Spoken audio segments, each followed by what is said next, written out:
Naam, sasa tuache. Sema baada a'udhu billahi minash shaitanir rajim. Ndio. Na ipiganie dini ya Mwenyezi Mungu.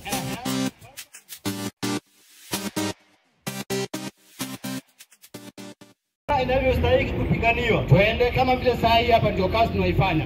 Tunaipigania dini ya Mwenyezi Mungu kupitia elimu, kuwalingania watu, kutolea ushahidi wa vitabu. Twende. Yeye amekuta kweli muwe umma ulio bora. Yeye Mwenyezi Mungu ametuchagua sisi Waislamu tuwe generation iliyo bora. Twende. Wala hakuweka juu yenu mambo mazito katika dini. Wala katika dini haijawekwa sheria ngumu ambayo wanadamu waweze kaifuata. Maliza. Nayo dini hii ya Uislamu ni mila ya baba yenu Ibrahim. Ni mila ya Nabii Allah Ibrahim alayhi salam. Twende. Yeye Mwenyezi Mungu alikuiteni Waislamu tangu katika vitabu vya zamani. Mungu asema ametuiteni Waislamu tangu vitabu vya zamani kule. Na katika Qur'ani, na katika hii Qur'ani pia tumeitwa jina hilo. Tumeitwa jina hilo la Waislamu. Ndio mtume alipokuja naambiwa na Allah, fatabi'u millata Ibrahim hanifa wama kana minal mushrikin. Nabii Muhammad, hebu fuata mila ya Nabii Allah Ibrahim. Mila ya Ibrahim ilikuwa ni gani? Sura ya 2 aya 130.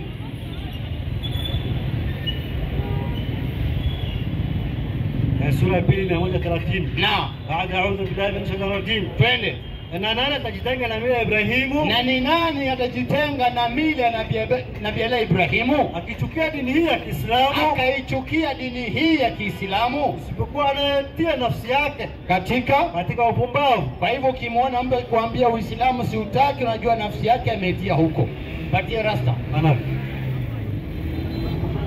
Kaka, habari ya jioni. Huko mzima?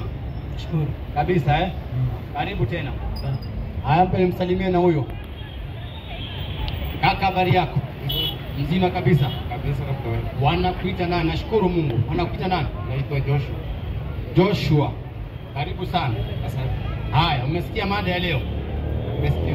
Vizuri Kabisa. Ungetaka kuifuata ama kuna swali? Niko na swali. Haya, ndio nirudize kwa mwenzangu mwenye alikuwa mbele yangu. Asante, uliza. Hapo umesema Kristo ndio wa kwanza. Umesema jina Christ ni jina ya Yesu. Sasa tukupe mwenye alikuwa wa kwanza. Nani huyo? Si umesema mwenye alikuwa wa kwanza Mkristo kama Yesu ndiye alikuja na hii jina Christ. Ambalo ndio lilileta Christianity, si ndio? So na mimi nataka kukuuliza, si wa kwanza, nimeuliza hivi. Jina Christianity imetokana na Christ. Na Musa alikuwa akiishi kabla ya Yesu kuja hapa. Kweli kabisa. Nikauliza Musa dini yake ni gani? Na wakati huo jina Christ hakuna. Sasa na mimi ndio nataka kukuweka wazi. Kuuliza ili uniambie. Nataka msomaji anisomee verse. Niulize tu swali kidogo, nirudize kwa mwenzangu jo alikuwa mbele. Nataka nisomee Quran 4 4:16. 4:16. Hebu kumbuka vizuri. Unajibu swali. Hebu mpatie mic. Unajibu swali ambalo nimeuliza ama nataka asome? Ndio nikuulize. Ndio sasa nikwambie. Jesus Christ, mimi sipingani. Hebu subiri kidogo. Nimetoa topic hapa. Umetoa topic. Na nikawa nimetoa challenge kidogo. Nikasema jina Christianity imetokana na neno Christ. Na Christ ni Yesu. Na Musa amemtangulia Yesu kuja duniani. Swali nyepesi. Musa dini yake ilikuwa ni gani? Na wakati wake kulikuwa hakuna neno Christianity. Sasa na mimi ndio nakwambia hii Quran imekuja nyuma ya vitabu zingine. Kulikuwa na Torati, kulikuwa na Zaburi, si ndio? Hapo ndio tunasema Musa alikuwa Muislamu. Hatuna uthibitisho wa Torati. Sababu mnasema hakuna. Hebu subiri. Sema. Musa alikuwa kulingana na Qur'an. Mimi sipingani nayo. Pole. Qur'an ni imani yangu. Sasa ndio nasema sina shida Qur'an. Sawa. Mimi naamini Musa alikuwa Muislamu. Sasa nimerudia kipao kwenu. Nyinyi kama Wakristo ambaye mnamfuata Yesu. Nikataa kujua. Nyinyi kwa maana ni Wakristo, jina Christianity imetokana na jina Christ.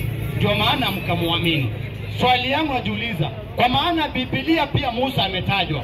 Swali, Musa alikuwa dini gani? Unajua mwalimu umesema ukitaja Abraham hatuna shida naye. Si ndio? Ukisema Abraham alikuwa Muislamu hatuna shida naye. Lakini ukifika kwa Yesu huwa tunaangalia hapo, si ndio? Ndio. Kwa sababu Abraham ametajwa kwa Biblia, ametajwa kwa Qur'an. Si kweli? Daudi ametajwa kwa Biblia na ametajwa kwa Qur'an. Si kweli? Ndio. Yesu ametajwa kwa Qur'an na ametajwa kwa Biblia. Si kweli? Kabisa. Lakini mtume wa Kiarabu ambaye alikuja na aliteremshiwa hii kitabu cha Qur'an ambacho sisi hatupingi sababu tunaiona. Alikuwa Muislamu. Ndio. Ndio alipata hiyo ufunuo. Naam. Hapo sasa ndio shida inakuwa. Kwa sababu Muhammad angekuwa ametajwa kwa kitabu chetu. Hata ungekuwa tunapinga, unaona? Na kuelezewa vile Yesu ameelezewa kwa kitabu chetu. Naam. Na sisi Yesu ameelezewa kwetu. Naam. Baada ya mambo yake yenye alifanya, ameelezewa kwa Qur'an. Twende polepole. Sawa. Kwa hivyo katika usomi wako wote, hujawahi kumuona Muhammad ndani ya Biblia? Unless unithibitishie saa hii. Unless unithibitishie saa hii. Na mimi tuelewane. Je, Muhammad ukimuona ameapia katika Biblia, utamfuata kuanzia leo uwe Muislamu? Mimi sijasema lazima upigi si mtume. Hapo ndio nafahamu. Umesema hivi, Muhammad, umesema Yesu kwa Qur'an, kwa Bible yupo, hauna shida. Hapo Ibrahimu kwa Qur'an yuko, haina shida. Lakini mtume Muhammad ambaye mtume wa Kiarabu kama ulivyosema, haujamuona ndani ya nini? Kwa zile version mimi nimesoma. The African Bible ndio utangulizi wake. My question is, katika hiyo Biblia yako sasa, ukimkuta Muhammad, utasilimu umfuate? Sasa unajua hapa niko hapo nipe knowledge ya kuitambua hii dini ya Kiislamu, kwa sababu mimi siwezi kuja nikwambie mimi naitwa Joshua nafanya kazi mahali fulani nataka nikupeleke chopo na unifuate. Lazima nikwambie umuhimu ya hiyo kazi na inakuanga inafanyika. Nikueleweze, yani ndio uelewe ndio unifuate. Ndio. Na hivyo ndivyo tuko hapa mtueleweze. Hii dini ya Uislamu iko hivi na sasa ungeuliza hivyo kwa sababu ukisema ati Muhammad kwa Biblia hayupo utakuwa umekosea. Yupo. Tena sana. Unaweza dipindisha? Haya. Juzi kwa hapa. Mpe kwanza wewe kuonesha kitu. Sawa. Haya. Nisomea Galatia 4:21 kwanza. Tunamtafuta Muhammad katika Biblia. Akipatikana yumo, itabidi wewe usilimu na tukuite Muhammad kuanzia leo.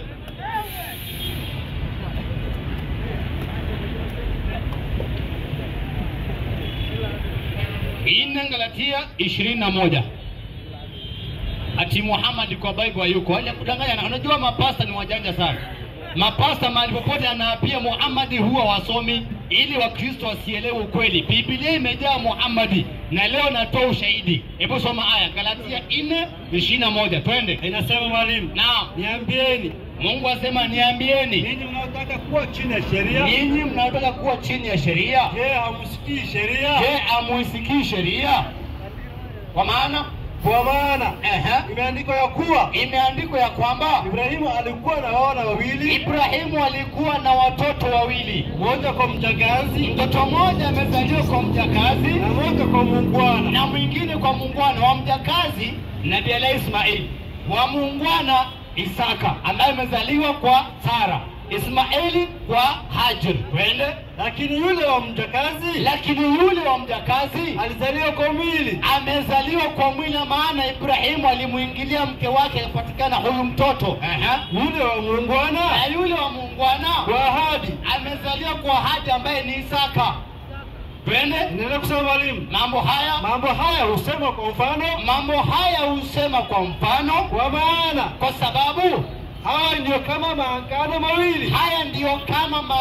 mawili. Moja kutoka mlima Sinai, ambaye Nabii Musa amepatiwa ndani ya kitabu chake cha Torati Sinai. Izalo kwa utumwa ambaye ni Bani Israeli, ambaye ni Hajiri. Twende. Maana Hajiri, kwa maana Hajir ni kama mlima Sinai, ulioko Arabuni, umelingana na Yerusalemu wa sasa. Kwa hivyo naambiwa Hajar asili yake ni Arabuni, Isaka asili yake ni Israeli. Isaya 21.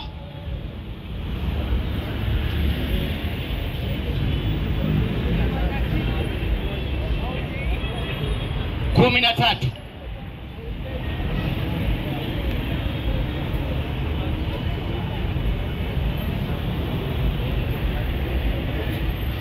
Aya 21 13 nasemaje? Inasema kitabu kilichokuwa na a'udhu billahi minash shaitani rajim. Kinasoma moja kwa moja. 13 inasema mwalimu. Naam. Ufunuo juu ya Arabuni. Ufunuo juu ya Arabuni. Ndani ya mito wa Arabuni mtalala. Asante. Enyi misafara ya wanadani badadeni. Enyi misafara ya wanadani, waleteni wenye kiu maji. Waleteni wenye kiu maji. Msafara wa Dedani. Dedani alikuwa ni katika familia ama ukoo wa Nabii Ismaili. Twende. Waleteni wenye kiu maji. Waleteni wenye kiu maji. Enyi wenyeji wa nchi ya Tema. Enyi wenyeji ya nchi ya Tema. Tema alikuwa ni mtoto Nabii Ismaili. Twende. Nendeni kuwalaki wakimbiao na chakula chao. Nendeni kuwalaki wakimbiao na chakula chao. Hao ni Waislamu kutoka Maka kuelekea Madina. Chakula chao ni kitabu cha Allah waliopatiwa ambayo imeteremshwa kwao Qur'ani. Twende. Inaenda kusema 15 mwalimu. Naam. Kwa maana kwa sababu wanakimbia mbele ya panga. Wanakimbia mbele ya upanga wakati mtume kapigwa Maka. Mpaka maswahaba wengine wamekuja mpaka Ethiopia. Anaambiwa wamepigwa juu ya upanga, wamekimbia kwa kwao. Twende. Upanga uliofutwa na upinde uliopindwa. Tulia. Hiyo ni Biblia hiyo. Tunaambiwa ufunuo juu ya Arabuni. Mpe kwa watu anzie hapo. Amen. Ufunuo juu ya Arabuni. Nini maana ufunuo? Ufunuo ni kitu itakachotokea. Nini maana ufunuo? Katika lugha nyingine. Revelation. Mfano, ufunuo moja moja. Mfano tutarudi kwako. Ufunuo is a revelation. Very right. Twende. Ufunuo moja moja.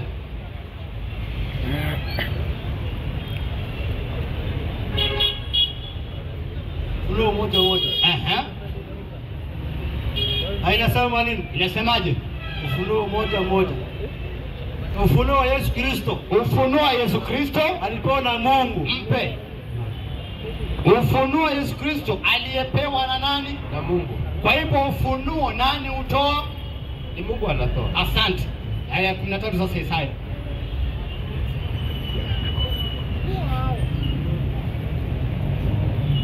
Isaya ngapi pale? 13 hiyo. 21 13 hiyo. 21 13. Naam. Ufunuo juu ya Arabuni. Mpe maiki. Naam. Ufunuo juu ya Arabuni. Asante. Ufunuo tumesema nani utoa? Ni Mungu anatoa. Asante. Ni nabii yupi katika historia aliwahi tupelekewa ufunuo wa Arabuni?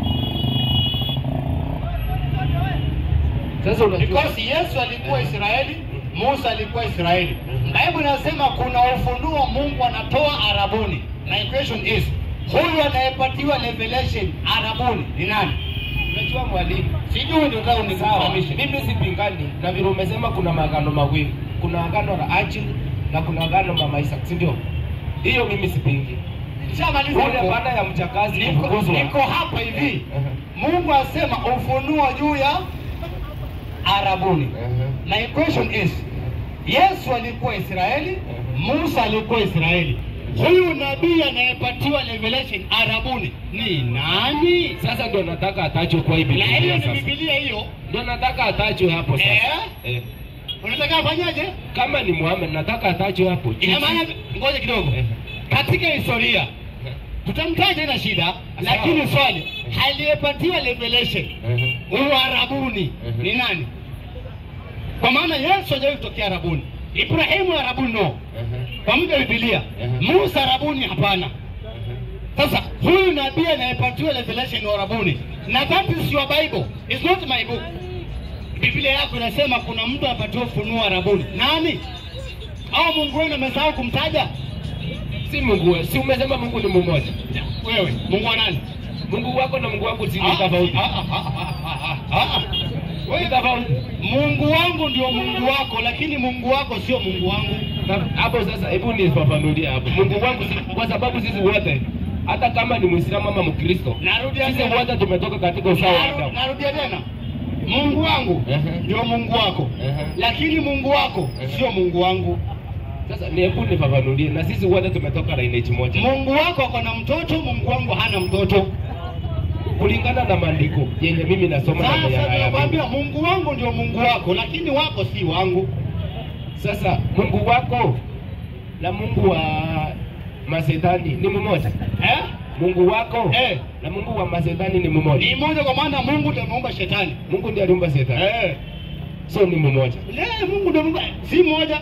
Wewe unaabudu wewe tofauti na wakwangu. Lakini Mungu wangu ndio Mungu wako, kuumba wewe, akaumba shetani, kaumba Farao, kaumba kila kitu. Mungu wangu. Lakini wako no. Hapo sasa tuko sawa na tusiende mbali. Mungu wangu na Mungu wa Masetani hawezi kuwa moja.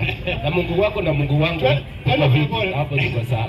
Ndio pole pole. Sawa. Kwanza kabla ya mafundisho mengine yote haya, kama hujamjua Mungu, itakuwa ni kazi bure kufundisha kuswali, kufanya nini wakati hujui Mungu. Na kitu ya kwanza mtume ametueleza, kwanza tumfundishe mtu kufahamu Mungu. Ukishamjua Mungu, ndio utajua huyo Mungu ameamrisha nini. Lakini kama umjui Mungu itakuwa kazi ni kubwa. Unajua? Sasa nini kwanza Mungu haumjui? Si ati Mungu simjui. Hapa mali tumefika umesema. Hebu kidogo. Sawa. Mungu anaitwaje? Mungu unaweza kumuita baba?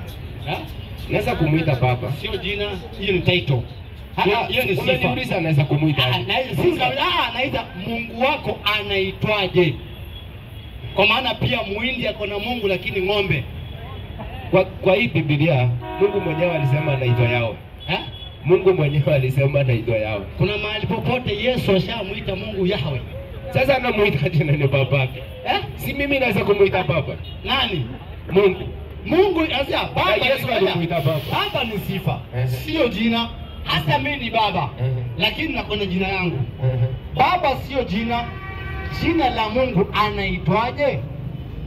Je, katika Biblia Yesu ashakufunza jina la Mungu ndio hii?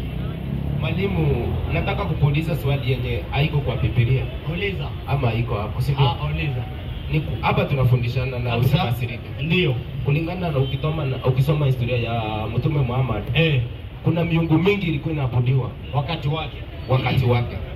Katika hiyo miungu yote, hiyo jina ara, hiyo yenye mnasema ni ya Mungu, ilikuwemo kati yao. Si ni kweli?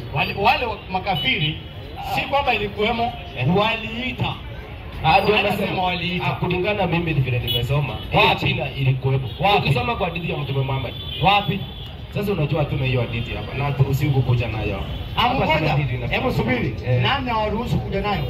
Sasa nitaweza kuja na hiyo hadithi ngaanza kufundisha na hapa sisi kama kitu imeandikwa uwekelee juu ya meza hatukatai. Hiyo saa hiyo unaongea ambaye ni mambo ya kichwa ndio hatukubali. Sasa nilikuwa nakuuliza hata wewe unakubali makafiri walikuwa wanaita, si ndio? Sasa mlichuaje hiyo jina ni ya kweli? Mpe huyo mpe huyo. Sio si tumempatia. Aliyemtuma ndio anakuja tuambia tumuite hiyo. Qur'an 17:110. Sisi hatujampatia Mungu wetu jina. Aliyemtuma ndio ametuambia jina ya Mungu ndio hii. Twende. Alafu wewe unipatie jina ya Mungu wako anaitwa nani? 17:110. Naam. Baada a'udhu billahi minash shaitani rajim. Mtume Muhammad alipokuja tuambiaje? Sema wewe Nabii Muhammad. Anaambiwa command. Sema wewe Nabii Muhammad. Muombeni Mwenyezi Mungu. Muombeni Mwenyezi Mungu kwa jina la Allah. Mpe maiki. Muhammad ndio amekuja na hizi habari. Na yeye amepatiwa revelation. Anaambiwa sema muombeni Mwenyezi Mungu kwa jina ya Allah. Kwa hivyo kwa mujibu wa imani yangu na mtume wangu amenifunza Mungu anaitwa Allah. Hiyo ni kwa mujibu wa kitabu changu. Sasa wewe Mkristo, Mungu wako anaitwa nani? Si nimekuambia anaitwa yao. Je, aliyetumwa na Mungu akaja kwako ambao unamwamini, kuna mahali popote Yesu ashasema Mungu anaitwa Yahweh? Na kuna mahali amekataa. Kuna mahali amekataa. Mpe yote muulize. 17:6 Yohana. Yaani Mkristo ni mtu wa ajabu sana. Wapi Mungu anaitwa Yahweh? Anakuwa kuna mahali Mungu amekataa kuitwa hivyo wakati hakuna hiyo jina ameitwa. Nini watu wazuri sana wa Kristo. Twende mwalimu wangu. 17:6 Yohana. Nasema mwalimu. Na 17:6. Twende. Inasema jina lako Yesu huyo Anasema jina lako nimewadhihirishia watu wale ulionipa katika ulimwengu. Mpe maiki. Yesu anamwambia Mungu, jina lako nimewadhihirishia watu wale ulionipa katika hii dunia. Swali, hiyo jina ambaye Yesu amedhihirisha ya Mungu ni gani?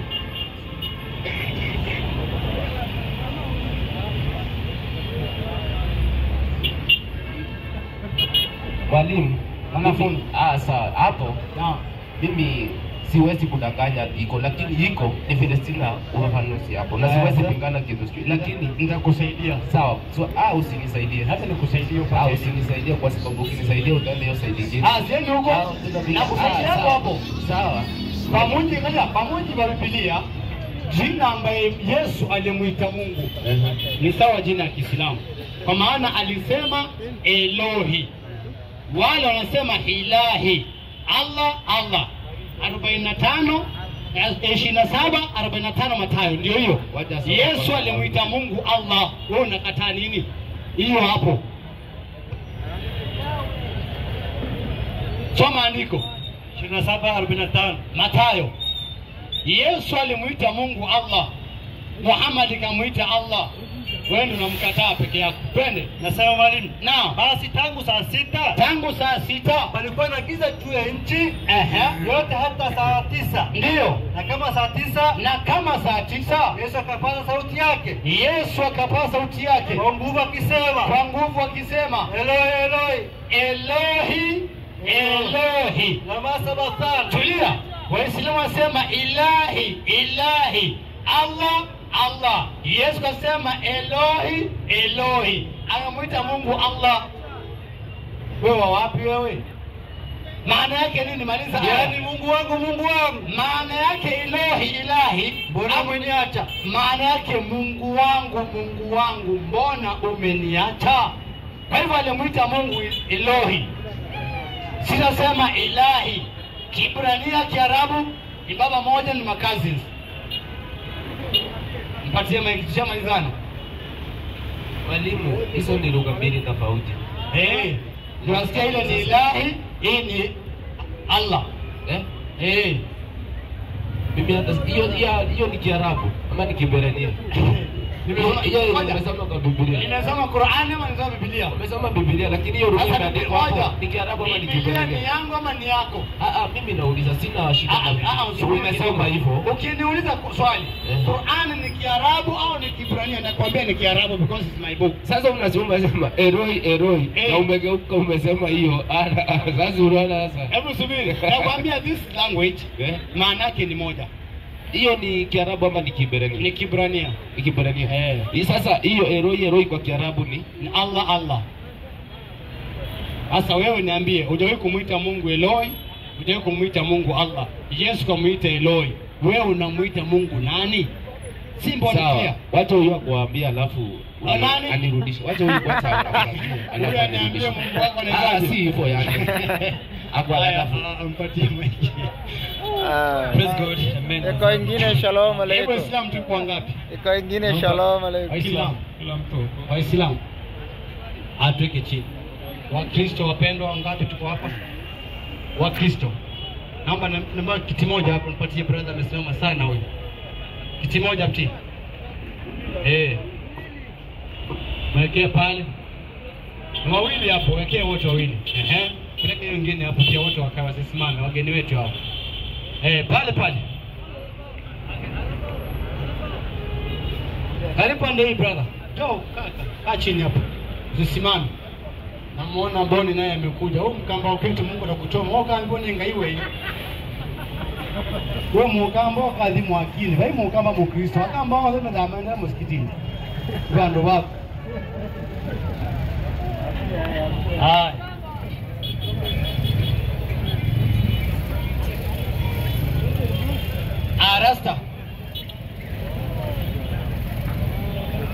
Rasta. Sema bismi.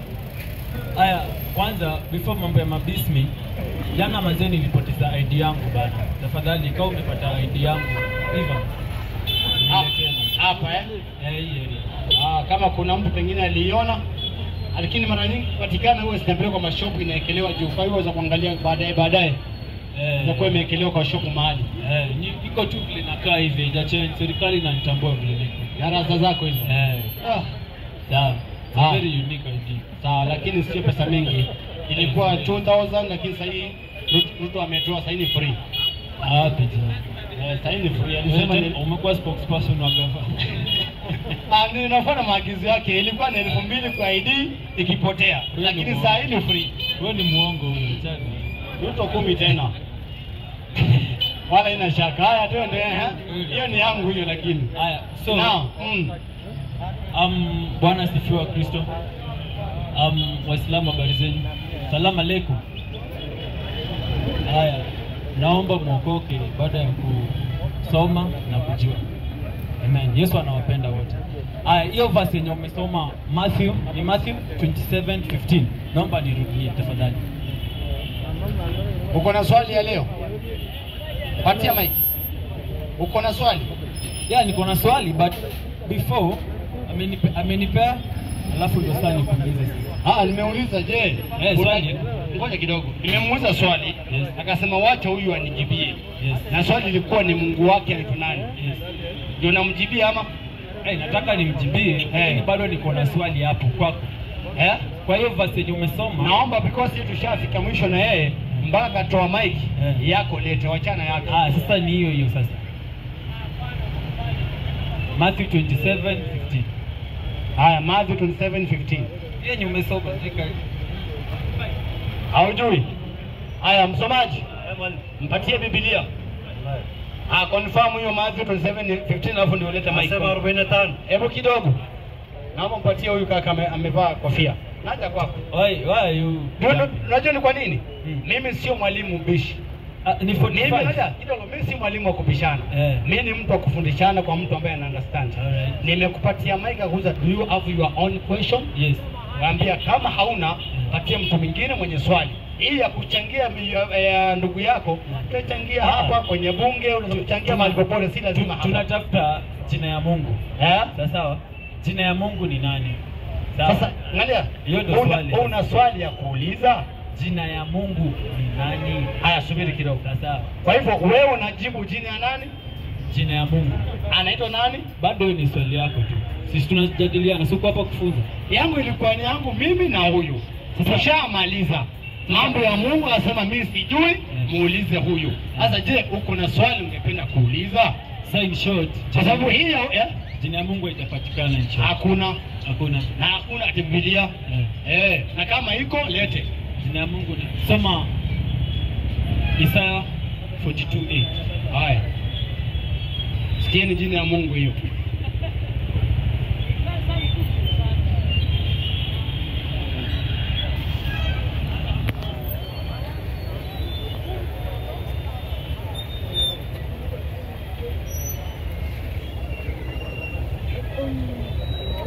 Isaya 42:8.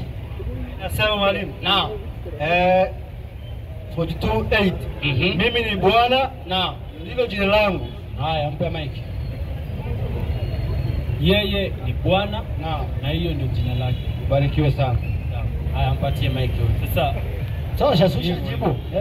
Mpatie mic. Ndio yenu sijini gani. Yeye ni Bwana na ndio jina langu. Na mimi naitwa Bwana. Wewe sijui hujaoa wewe. Wewe sio Bwana bado. Ukiona unaitwa Bwana. Kwa hivyo kama Mungu wako ni Bwana, mimi ni Bwana, kuna shida gani? Hiyo sio jina. Jina Bwana is not a name, it's just a title. Mimi nauliza jina la Mungu, sio sifa yake. Kwa mfano mimi ni mwalimu hapa. Nikienda nyumbani naitwa Bwana. Ama sivyo Uislamu? Sasa Bwana ni title. Nataka jina la Mungu ni gani? Very simple. Patia huyu. Mbona kuja kwako etelanga manini wewe? Kana ametoka na maumo maki hapo. Habari yako bwana? Nzuri mwalimu. Uko mzima? Nashukuru. Wanakuita nani? James. Mr. James. My name. Nataka kusilimu. Kusilimu.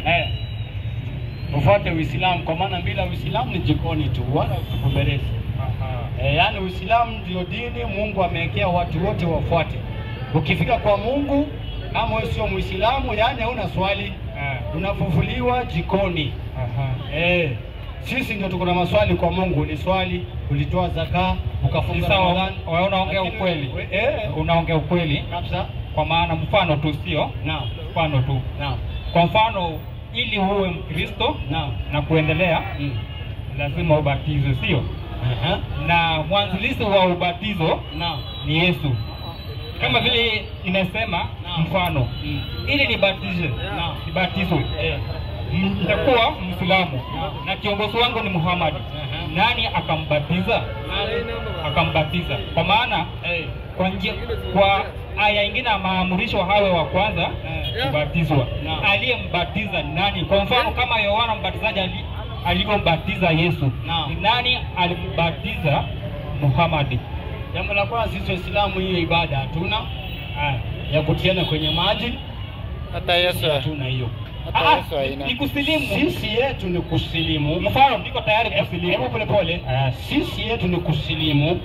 Na kusilimu manabii wote. Na hata mimi na wewe tulisilimu kabla ya kuja hapa. Na wewe umezaliwa aliyakuwa ni Muislamu.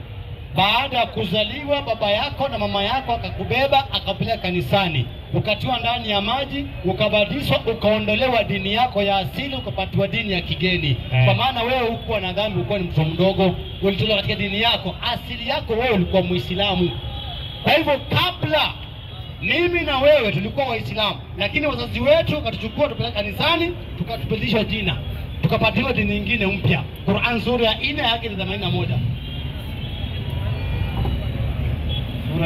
Yaani wewe ulikuwa Muislamu, ulipozaliwa tu ukabebwa mpaka kanisani, ukaenda ukaitwa James. Lakini mama na baba kuna jina walikupatia nyumbani, haina shida hiyo. Hii jina James ulipatiwa baadaye, baada ya kupelekwa kanisani. Sasa umetolewa dini yako ya asili ulizaliwa naye, ukapatiwa dini ya wazungu. Sasa twende mwalimu. Sura 4:81. Nasema baada a'udhu billahi minash shaitani rajim.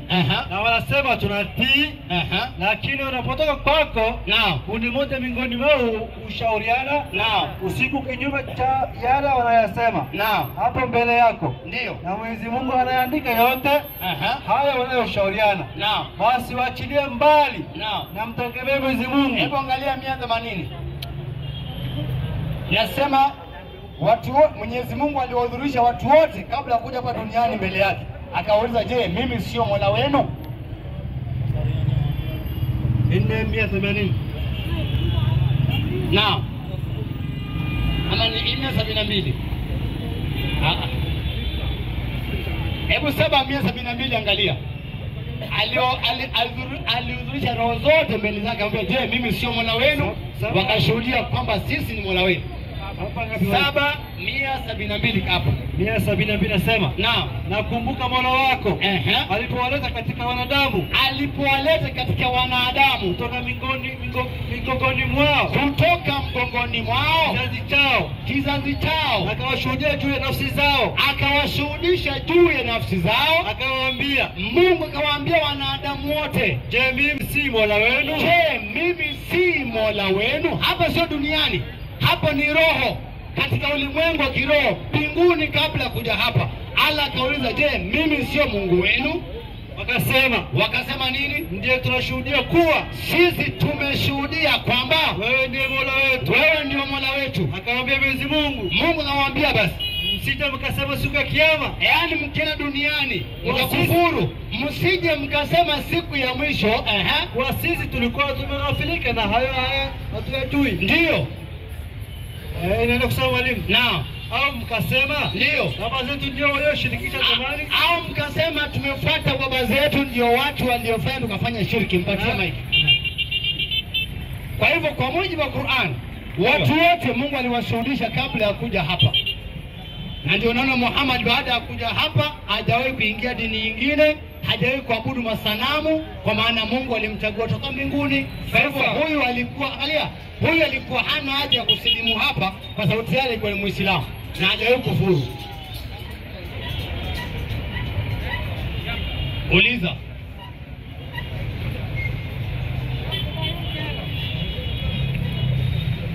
Sasa mwalimu, mbona naona unajicontradict sana? Kwa maana kama watu wote wamesilimishwa na Mungu, Si tayari nimesilimu, sasa kwa nini wataka kumsilimisha mimi? Sasa wewe unasilimu kwa maana hospitali baada ya kuzaliwa ulipelekwa kanisani ukapatiwa another religion, ndio maana ukaitwa James. Sasa mimi natoa hiyo James nikurudishe kwa ile asili yako kwanza kabla ya kupelekwa kanisani. Unaona mimi kabla kuwa Muislamu nilikuwa Mkristo. Nani nzuri nimesilimu kwa maana tayari niko kanisani. Nishatolewa katika dini yangu nikaitwa Solomon. Sawa. Sasa wewe saa hii ukiwa mtoto mdogo ukiwa miaka moja miaka mbili ulikuwa Muislamu. Sawa. Baba akakuchukua kwa ndani ya kanisa ukaitwa James. Kwa hivyo hiyo dini James nataka nikutoe nikurudishe ile dini yako ya zamani. Sawa. Naona umenielewesha mali. Sasa kama ni hivyo, kwa hiyo mfumo ambao unaendesha. Naam. Muhammad ameamrishwa awe miongoni mwa wenye kusilimu, sio? Naam. Alikuwa dini gani mwanzo? Ndio sasa awe Muislamu saa hii kama vile mimi. Alikuwa dini gani? Na kufundisha kitu. Neno kusilimu kwa mujibu wa Qur'ani ina maana zaidi ya ngapi? Iko na maana zaidi ya 3. Sikia kwanza sura ya 3 aya 113. Sio mimi, ni Qur'an. Ibrahimu anaambiwa silimu, akasema nimesilimu. Sina maana ametoa dini nyingine mpaka dini nyingine. Maana yake ni kuchukua amri za Mwenyezi Mungu, nyenyekea. Ndio maana yake. Twende mwalimu. Sura 3 aya yake ni 113. ama baada ya a'udhu billahi minash shaitani rajim. Naam. Anasema Mwenyezi Mungu ndio katika suratul al-Imran. Naam. Suratul al-Imran. Naam. Sura 3 aya 113. Inasemaje? Wao waliopewa kitabu. Hao waliopewa kitabu si wote sawa. Si wote sawa. Katika hao waliopewa kitabu. Katika hao watu wa kitabu wamo watu waliotengenea. Wako watu waliotengenea. Wanasoma aya za Mwenyezi Mungu nyakati za usiku. Twende. Na pia wanasujudu. Na pia wanasujudu. Yani wamesilimu. Maana yake mkamtia maiki. Unasikia maana ya kwanza hiyo? Maana wana nyenyekea. Maana yake wanasujudu. Maana yake wamekubali kufuata ukweli. Wenye vitabu imewaita wamefanyaje? Wale watu wa vitabu ikiwemo wewe yuko huko. Wewe au yuko hapo wewe. Inasema hivi. Wewe sasa kidogo. Wewe si mtu wa kitabu. Mimi. Wewe ni katika wale, angalia. Wewe ni katika wale waliokufuru katika watu wa kitabu. Ashikilia hapo. Lam yakuni alladhina kafaru min ahli alkitab. Wewe ni katika wale waliokanusha, waliopinga. Asikia. Naam. Qur'ani imetaja wa Kristo. Qur'an. Hata shetani ametajwa. Hata shetani. Hatuko shetani bwana. Naam. Qur'ani inajua wa Kristo. Tena vizuri sana. Kama nani? Waliopewa mpewe mkulishe. Sura ya 5 aya 14 ndio hiyo. Moja. Mungu amewataja hapo, sikia aya kwanza. Umeuza je, Qur'ani imewataja wa Kristo? Ndio. Kutajwa si hoja. Twende mwalimu. 5:14 Qur'an. 5:14 Qur'ani. Naam. Qur'ani. Inasemaje? Inasema hivi. 19 sikiza kaka. Inasema hivi. Na kwa wale waliosema sisi ni nani? Ni wa Kristo. Unasikia Mungu amewataja kwa wale waliosema sisi ni wa Kristo. Maliza. Wa Kristo. Tulichukua ahadi kwao. Mungu alichukua ahadi kwenu nyinyi wa Kristo, lakini wakaacha sehemu kubwa ya yale waliokumbushwa. Shida yenu yale ya Mungu aliwakumbusha mliwacha. Twende. Kwa hivyo tukaweka baina yao wenyewe kwa wenyewe nini? Uadui na bughudha mpaka siku ya kiyama. Unaona, SDA aelewani na Roman Catholic aelewani na PEFA aelewani na jeshi la wokovu mpaka siku ya kiyama. Mtaelewana. Biblia moja, Yesu moja, lakini kanisa milioni. Na watu wendetu pia patie maiki. Mtu wendetu huyu. Mpe maiki. Mtu wa peto. Kwa hivyo Mungu kwanza anawajua. Sasaka. Naam. Nashukuru sana manake kuna amani kabisa. Amani yenye iko ni ipi? Leo hii kama neno Uislamu ingekuwa kwenye Biblia. Hujaona? Hujaona? Neno Uislamu. Hujaona niko hii saa hii. Hii hapa mwalimu Hassan. Hii hapa fungua. Hii hapo. Hii Biblia. Neno Uislamu. Sikia bwana. Hiyo Biblia hiyo. Sio angalia mwalimu, usisome Qur'an. chukua Biblia. Amesema lao kama Uislamu, neno Uislamu ingepatikana katika Biblia. Naomba isomwe sasa. Mwalimu pande hii. Bayo, African Bible wapi? Mwalimu hii yuko naye. Ndio hiyo umeshika. Hii implemento. Ndio hiyo yuko naye pale nyuma. Hai. Ndio Biblia hii. Biblia hii si Qur'ani. Biblia ndio Soma inafunguliwa. Hassan. Sio Biblia inafunguliwa na hii. Hii. Yaani adhani ni Qur'ani. Hebu msomee juu. Hii kitabu gani? Msomee juu. Hii Biblia takatifu. Haya, soma sasa. Haya, naamini. Wakristo wana shida.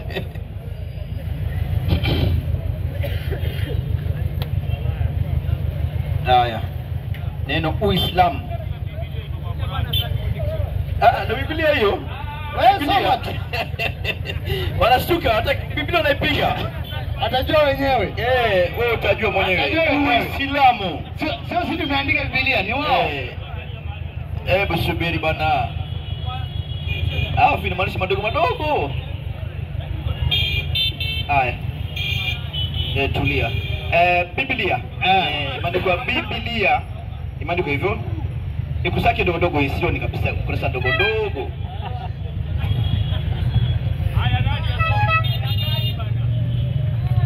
Tulia, wacha angalie mwalimu. Taratibu tu. Biblia ina aya bwana. Aya ziko ndani ya Qur'an.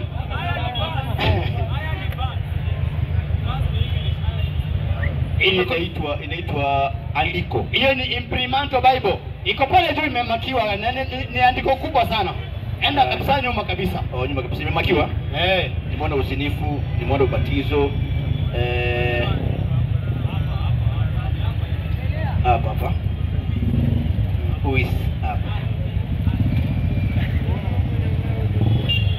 Hapa. Uaminifu, uzinifu, sio ubatizo, ufalme, ufufuko. Nimesema niko maandishi hasa, sio kwa tafsiri, sio kwa maneno magumu. Najua. Haya, Kamusi hapo? Sio kamusi. Haiko kamusi, unaangalia kamusi? Haiko kamusi kabisa, siko kamusi. Kwa andiko kabisa imeandikwa neno hili ama Uislamu ni dini iliyoanzisha Nabii Muhammad, mtume wa Kiarabu. African Bible hiyo. Hiyo hapo iko naye. Haipo. African Bible iko pale mwalimu. Imemolewa. Haipo pale. Hapa ipo kitabu. Labda Bayo. Ipo ama hakuna juu ya meza? Biblia iko wapi African Bible? Abdurrahman vitabu viletwa. African Bible iko naye. Iko wapi? Abdurrahman leta vitabu. Iko karibu. Hajabeba. Bahati yako. Hajabeba. Kesho nakupatia promise. Nakupa.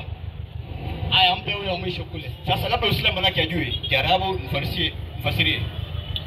Nani huyo? Haja kwa kule mwisho. Huyo mwisho ule. Haya, kijana huyo. Jojo. Exchange kidogo hivi.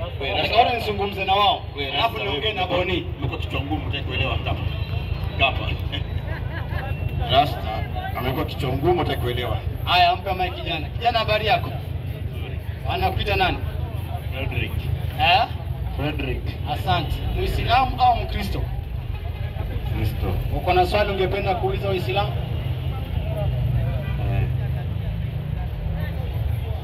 Kwanza nilikuwa nauliza hivi. Hii Qur'ani ni kitabu kilichoteremshiwa Nabii Muhammad. Ndio. Sallallahu alaihi wasallam. Tunajua kwamba Nabii Muhammad alikuwa mtume wa mwisho wa Mungu. Ndio. Na wakina Ibrahim, wa Isa, ndo walitangulia. Naam. Je, hao walikuwa wanatumia vitabu gani kabla Qur'ani haijakuja? Naam. Haya, kama kwa mfano Nabii Isa alikuwa kabla mtume Muhammad, si ndio? Ndio. Yesu alitumia kitabu gani? Injili. Yesu alipatiwa Injili. Kabla ya Yesu kuja, mbele yake kulikuwa na Musa. Musa alipatiwa Torati. Kabla Torati kuja Musa, mbele yake alikuwa Daudi, alipatiwa Zaburi. Hizo vitabu zilikuwa za Kiislamu ama za Kristo? Hiyo vitabu zilikuwa zetu. Musa alikuwa Muislamu, Yesu Muislamu, Daudi Muislamu. Ninyi baada ya kuletewa mkachukua dini yenu mkatengeza nyingine mkaita wa Kristo. Musa ajui Kristo nini, Yesu ajui Kristo nini, Daudi ajui Kristo kitu gani? Sasa nauliza hivi. Nauliza. Mbona kila majira mtume alipokuwa anakuja, mlikuwa mnabadilisha vitabu? Nani?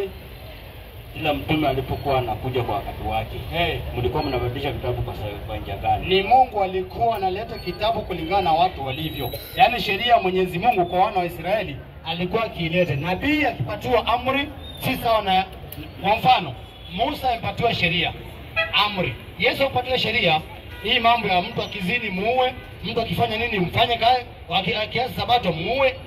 Yesu alikuwa hana hiyo, yake ilikuwa ni good news. Kwa hivyo sheria ilikuwa inabadilika kulingana na watu vile walivyo na generation vile inaenda. Na kila mtume alipatiwa sheria yake na amri yake wakati wake. Ndio unaona Musa alikuwa mtu akizini anapigwa mawe.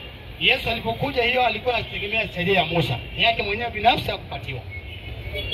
Kwa hivyo sheria ilikuwa inabadilika kulingana na generation inapokwenda. Sawa, sijakataa. Naam. Na mbona hizi vitabu Injili, hizi Torati zinapatikana ndani ya Biblia kama zilikuwa zenu?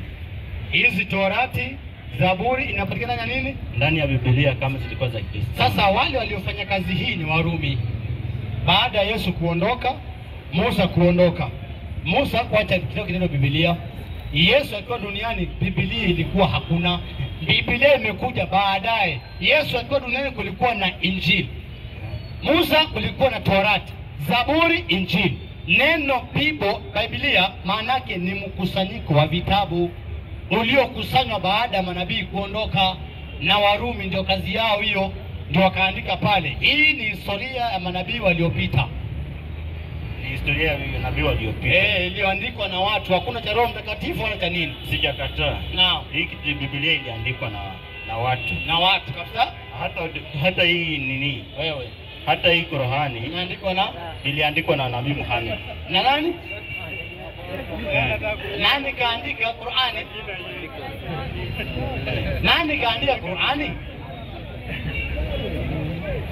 Si ni watu ndio waliandika. Watu gani? Quran is a revelation. Quran ni ufunuo. Ufunuo huu kuja kwa Nabii Muhammad umepitia kwa malaika anaitwa Gabrieli. Gabrieli atumwa na Mungu, anakuja na habari. Habari hizi inamfikia Nabii Muhammad. Nabii Muhammad anahifadhi, alafu ndio ikaanza kunakiliwa katika ngozi za ng'ombe, katika wapi, teknolojia ikaja ikaandikwa katika makaratasi. Lakini Quran is a revelation from Allah. 53 Quran. Ashajua Biblia. Isipokuwa Biblia ni mkusanyiko wa watu wamekaa wakaandika. Tena kwa lugha tofauti. Hii imeandikwa Kiswahili, imeandikiwa hapa Tanzania. Si wa Kristo. Biblia Kijaluo imeandikiwa Kisumu. Si wa Kristo, ni watu wenye kujua language ya Kijaluo wakafasiri. Si lazima ni wenye dini. Soma andiko. Inasema hivi, 3:53 kwamba mtu wenu huyu Nabii Muhammad ndiyo hakupotea, asante, kwa ujinga, twende, wala hakukosa, asante, na hali ya kuwa anajua, twende. Wale Nabii Muhammad na hasemi kwa matamanio ya nafsi yake. Hasemi kwa matamanio ya nafsi yake. Hayakuwa haya anayosema. Hayakuwa haya Nabii Muhammad anayasema. Ila ni wahi. Yani revelation, ni ufunuo. Ni ufunuo funuliwa kwake. Twende. Amemfundisha malaika mwenye nguvu sana, mwenye uweza, naye ni yeye huyu Jibril. Patie maiki. Kwa hivyo Quran ni ufunuo uliokuja kwa Nabii Muhammad kupitia malaika Jibril. Lakini Biblia ni storybook. Luka 1:1. Sikia hiyo. Biblia is a storybook. Pauko pakawa sahani ya mtele. Wewe bwana. Sikiza. Ni Biblia. Sielewa. Hii kanisani usomewi. Hebu sikia hiyo inasemaje? Hapo tusomewa. Kama unajua lugha, Nasema hivi, Injili kama alivyoandika Luka mtakatifu. Twende. Luka anasema hivi, kwa kuwa watu wengi wametia mikono kutunga kwa taratibu. Mpe. Unajua Kiswahili? Nini maana ya kutunga? Kutunga maana yake nini? Tunga sentensi. Unatumia nini? Shuleni kutunga inaitwa composition. Nini maana ya composition? Writing. Unaambiwa tunga story kupitia nini? Akili yako. Luka atuambia watu wengi wametia kutunga nini? Twende. Yaani kutengeneza, amesema namna hiyo. Kutunga kwa taratibu. Asante. Habari za mambo yale yalotimizwa katikati yetu. Asante. Kama walivyotuhadithia. Kama walivyotupatia hadithi, story. Walipotupatia story na sisi tukaandika. Twende. Walivyotuhadithia. Wale waliokuwa mashahidi wenye kuyaona. Yaani wale walishuhudia wakaangalia, wamekuja kutupatia story na sisi tukaandika. Twende. Na watumishi wa lile neno tokea mwanzo. Twende. Nimeona vyema mimi. Nimeona vizuri na mimi Luka. Nami kwa kuwa nimefanyaje? Nimejitafutia. Nimefanya my own research. Nimejitafutia. Afanye nini? Usahihi wa mambo hayo yote. Afanye nini? Tangu mwanzo. Afanye nini? Kuandikia. Mpe maiki. Kwa utaratibu. Mpe maiki. Luka naye baada ya kutafuta naye kafanyaje? Hapo kuna revelation. Hapo kuna ufunuo. Ninakwambia hii ni storybook. Kivipi sasa? Storybook hiyo. Hii storybook. Kama walivyotuandikia hadithi. Hebu sikienge, hebu nipatie ajabu ndio hiyo storybook. Hadithi. Tatu Ayubu. Hebu sikia hiyo story. Huko. Yaani hiyo ndio utajua hii ni story kabisa. Tatu Ayubu. Tatu Ayubu. Inasema hivi. Tatu ndio. Na ipotelee mbali ile siku niliyozaliwa mimi, na ule usiku uliosema mtoto wa kiume ametungishwa mimba. Mpe maiki. Mtoto mwanaume amewekwa nini? Amewekwa mimba. Mwanaume anawekwa nini? Alizaa. Waislamu inna lillahi. Anashangaa huyu pastor. Waislamu inna lillahi wa inna ilaihi. Inasema hivi. Na ipotelee mbali ile siku niliyozaliwa mimi. Asante. Na ule usiku uliosema mtoto mwanaume amefanywa nini? Mtoto mme ametungishwa mimba. Mpe.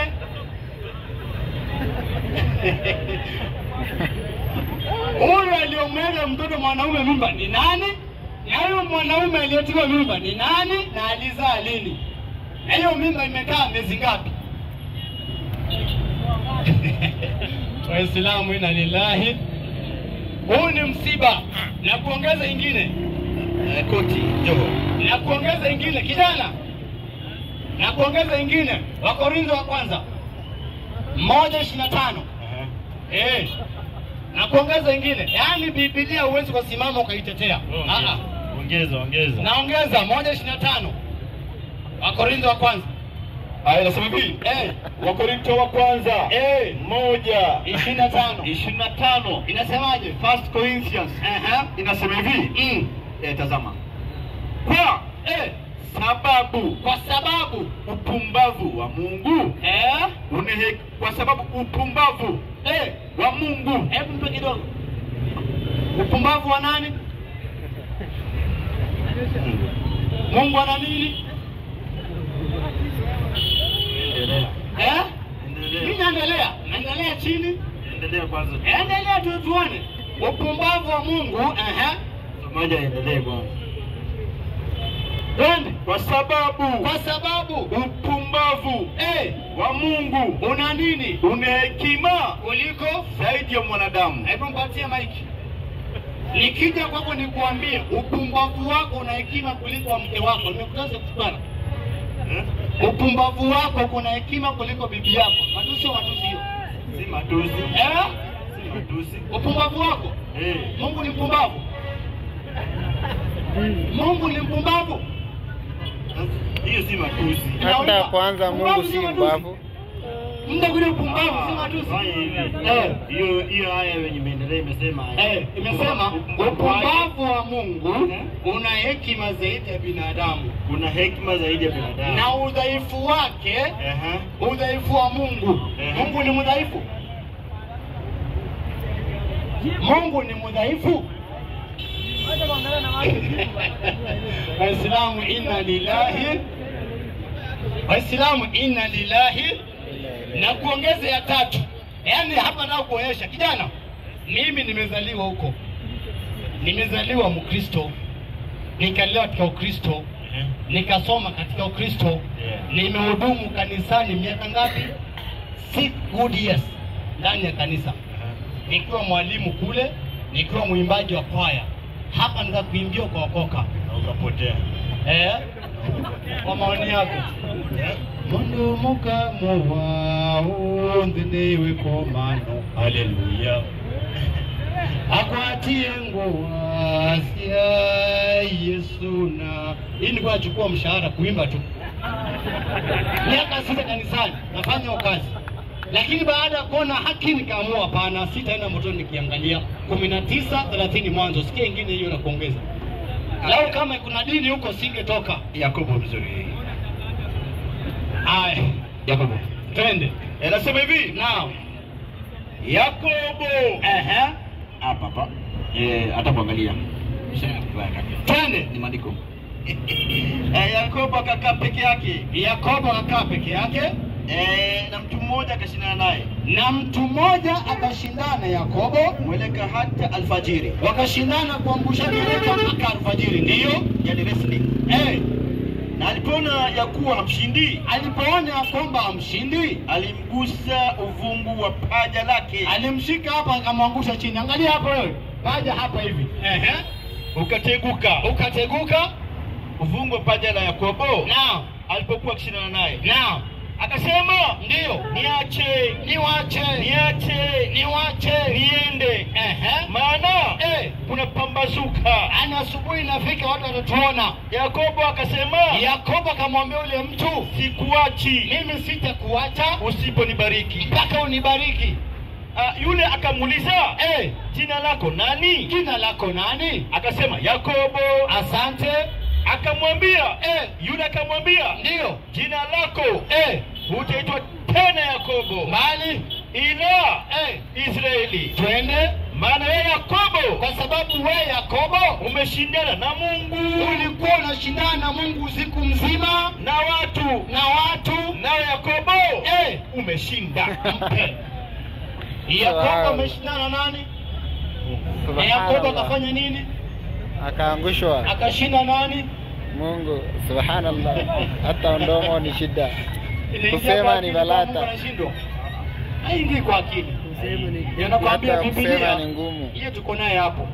Hii ni Biblia imeandikwa na binadamu baada ya manabii kwenda, si ufunuo wa Mungu.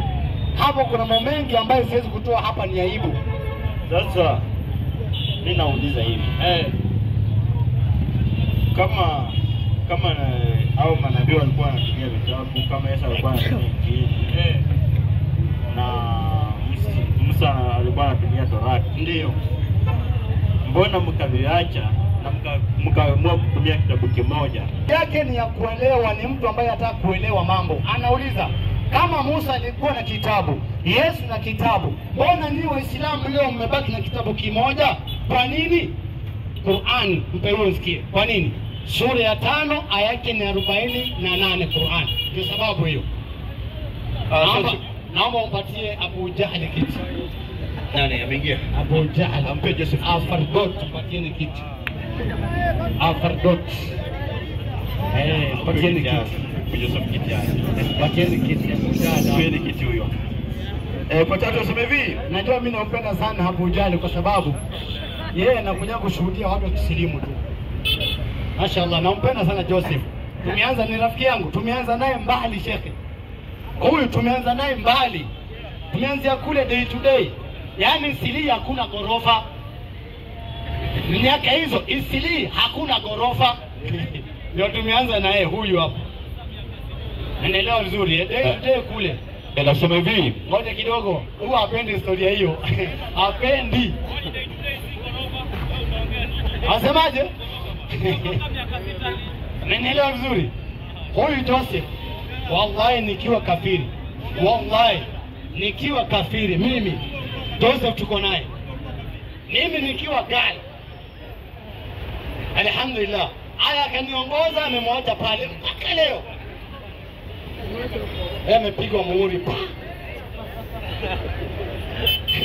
Naja kwako rafiki yangu. Soma andiko Hassan. nasema hivi, Qur'an sura 5 sura Maida. Nasema bi ayi dhambi qutilat. Maana unaelewa?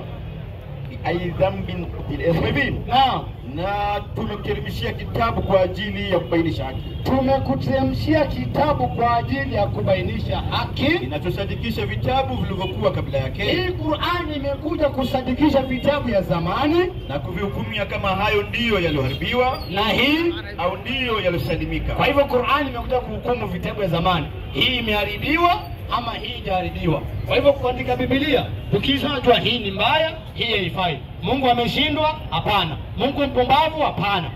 Tunaweka pembeni hiyo. Hiyo ni ile ambayo imeongezwa. Kwa hivyo Qur'ani ndio kitabu kimebaki kimesalimika peke yake leo hii. Zingine zote zimeharibiwa. Torati imeharibiwa, imetiwa mikono, Injili imetiwa mikono, ndio unaona leo Wakristo wenyewe waelewani. Na Biblia leo ndio kama vile fashion. Kila mwaka Biblia mpya, kila mwaka Biblia mpya. Hapo kuna Biblia mbili hazielewani hapo. Kuna Biblia Roman Catholic, kuna vitabu 73. Kuna hii yenu ya King James ambayo kuna 66. Sasa gani ya Mungu gani si ya Mungu? Mpe kijana Mike. Naelewa vizuri. Kwa hivyo Uislamu ndio dini pekee yake iliyokamilika. Qur'an ndio dini iliyokamilika basi. Zingine zote na kasoro. Na ndio unaona Ukristo imeanza jina Christ. So before hakuna Ukristo. Ukienda kwa Wayahudi, Judaism ni jina imetokana na Yuda. Before Yuda hakuna Judaism. Lakini Uislamu ndio na Muhammad. Ingekuwa ni Muhammad tungeitwa Muhammadin. Because baada ya Muhammad ndio kalete. Lakini Uislamu ulikuwa kabla. Kwa hivyo Injili ilikuwa na kasoro. Injili iliyopatiwa Yesu ilikuwa ina kasoro, baada ya kuondoka mkaitia kasoro. Baada ya nani kuondoka? Yesu. Baada ya Yesu kuondoka ikawa na kasoro. Mkatia kasoro. Nini? Mkaanza kusema Mungu watatu, Mungu Baba, Mungu Mwana, Roho Mtakatifu. Yesu hakufunza hiyo.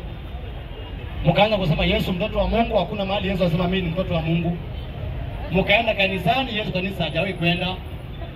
Na Injili ya Yesu ilikuwa gani hiyo? Hii Injili ya Yesu. Ilikuwa gani hiyo? Ilikuwa gani? Tatu Qur'an.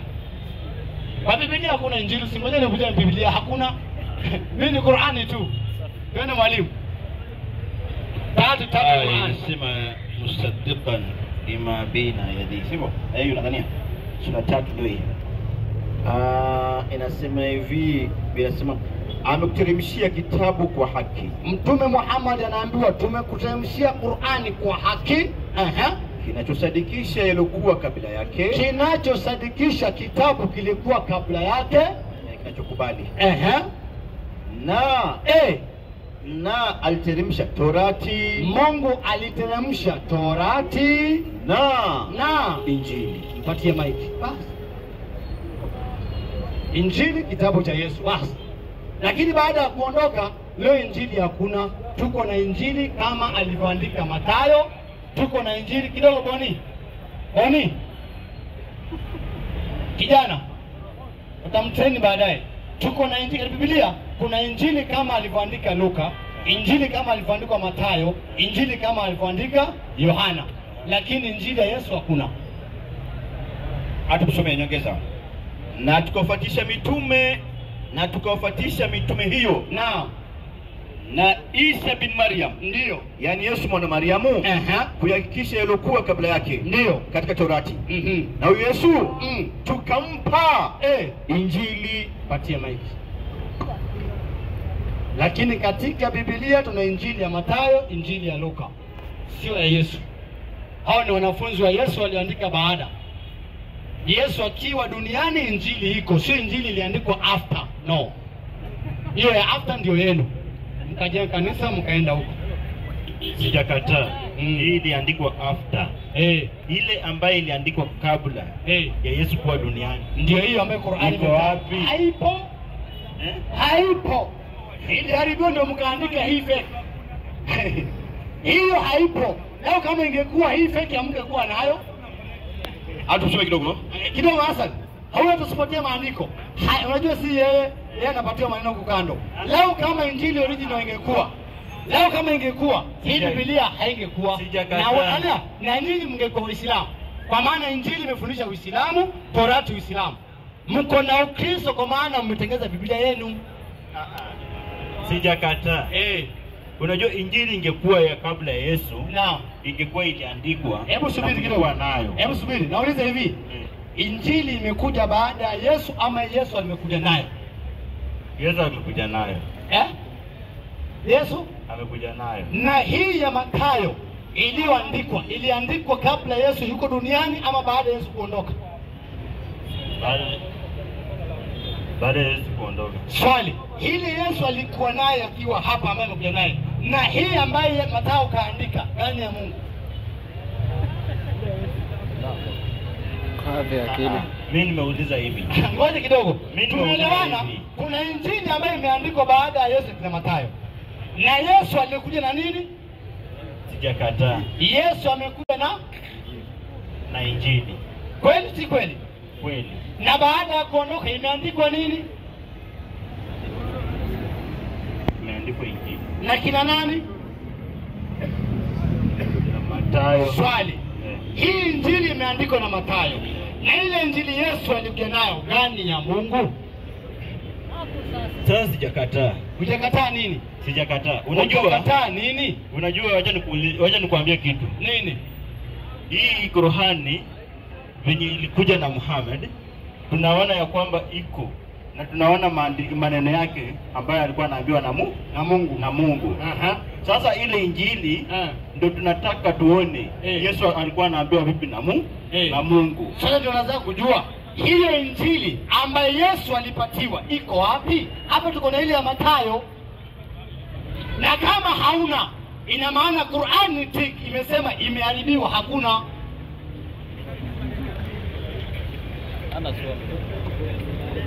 Imekuwaje? Amerusha maiki. Patie kitambaa shike nayo kama imekuwa moto. Ngoja kidogo. Atumalizane kwanza. Huyo hapo sawa. Wacha akubali yeye mwenyewe, acha maiki vizuri. Kijana, maiki imekuwa moto? Haijakuwa moto. Haya, shikilia. Injili Yesu aliyokuja naye na ile kaandiko na Mathayo gani ya Mungu? Sasa ndio maana nimesema Qur'ani ilikuja na Nabii Muhammad. Aliteremshiwa na Nabii Muhammad. Ndio. Nabii Muhammad. Na tunaona kwa maandishi Qur'ani ndio hii iko. Ndio. Hata tunasomewa. Ndio. Ile Injili ambayo Waislamu walikuwa wanatumia, ile ya Yesu. Ndio tunataka tusomewe. Qur'ani ikakuja na Muhammad akasema Injili na Torati imefanywaje? Muhammad amesema imefanywaje? Zimeharibiwa. Sasa kama imeharibiwa, na ziko wapi? Zimeharibiwa. Hizi hapa hii. Injili ya Mathayo. Hiyo ni imeharibiwa, ndio Waislamu watuamini. Hebu Waislamu wangapi wanaamini Biblia? Wako? Hakuna Muislamu anaamini Bible. Bali imeharibiwa. Kitabu kitukane Mungu tukiamini. Waislamu inna lillahi wa inna ilaihi raji'un. Inna lillahi. Sasa kidogo tu. Mpatie Yesu alipatiwa nini? Alipatiwa Injili. Musa akapatiwa nini? Torati. Daudi akapatiwa nini? Zaburi. Nani alipatiwa Biblia?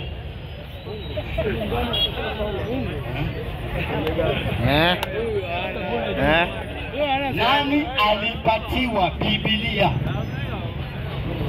Bibi Alia. Nani alipatiwa Biblia? Wewe umesema kama ijaribika hipo swali. Nani kapatiwa hiyo? Musa na Torati, Yesu na Injili, Daudi Zaburi. Biblia ni ya nani? Mike imeharibika hiyo. Mimi nakupa zaka. Mimi nakupa. Nani alipatiwa? Mimi nitakupea. Nani?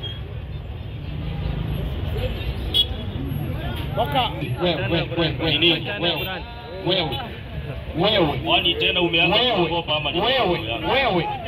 Hassan. Wani unaogopa? Hassan. Nawe chukua Qur'ani. Ndio. Funga. Ameuliza weka huku imeweka. Weka ingine huku. Chukua Biblia zote. Ndio sawa. Weka Biblia zote huku. Sasa umeelewa? Weka hiyo ingine hapo. Chukua ingine. Wekelea hapo. Tosha tu hiyo. Nani alipatiwa Biblia? Qur'ani ni ya Muhammadi. Nani kapatiwa Biblia? Hizo hapo. Haya. Jina tu basi. Nani alipewa nini? Biblia.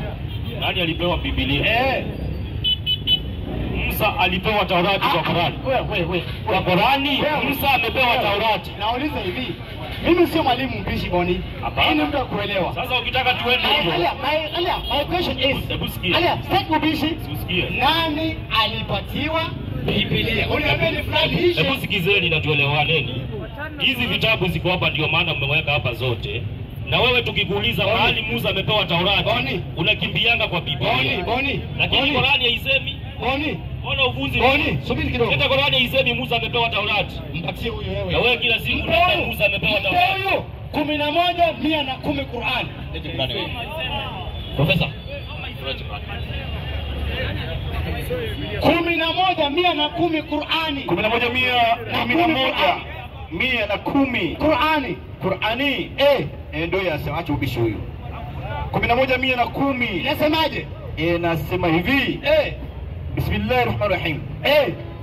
Na kwa yakini tulimpa Musa kitabu.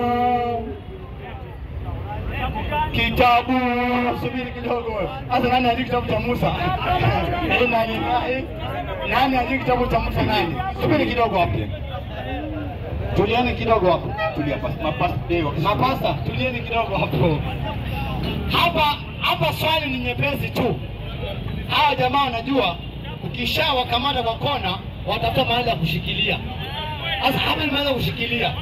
Baada ya kukosa swali, kama nyinyi wa kweli, kwanza mnisaidie. Swali ya kijana pale. Nani alipatiwa Biblia?